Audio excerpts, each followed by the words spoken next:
In talking about unconditional love, I have been sharing my experiences, my encounters with God, which have revealed unconditional love, very much have been life-changing and changing my whole belief systems, really revealing who God really is, challenging who I thought he was, and therefore renewing my mind and transforming my understanding through the encounters I've had of really realizing that God's love is totally unconditional for everyone, for everything, and that love has no boundaries or limitations, which was radically different from what I was taught being brought up in evangelical and charismatic settings.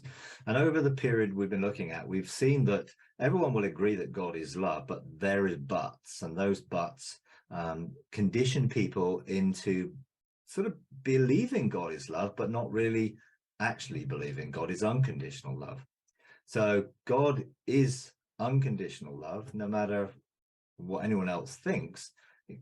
Our thinking can't change God, but agreeing with God and coming into an agreement with God about himself will change us and change our thinking. So God is love if certain conditions are met. No, there are no conditions in unconditional love by definition. God is love when we do something. No, there are no works involved. So all those statements, God is love, but, or if, or when, are really arise out of a fear-based religious programming that keeps us doubting how good God really is, and then conditions us into operating in an old covenant type of relationship with God in terms of works to be accepted and to be loved. So in this time, I've sort of been trying to explode some myths about the various doctrines and theological ideas which kept me in bondage. But as I experienced unconditional love, they set me free from those things to really enjoy life in a whole different dimension. Jesus did say that he came to give us abundant life.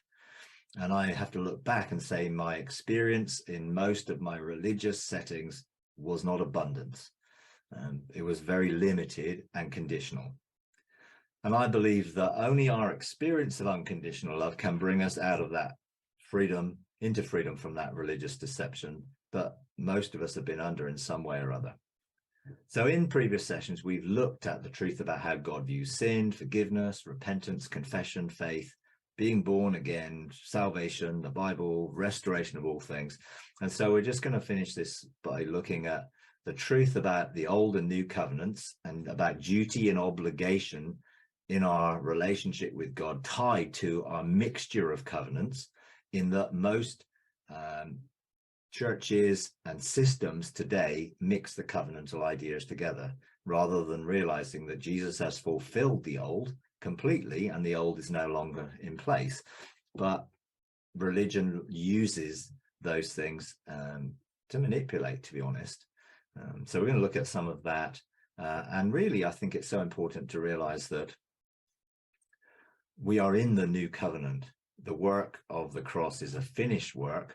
There are no works that we have to do in a sacrificial way or an offering way to enter into what God has already done for us through Christ in that work of the cross.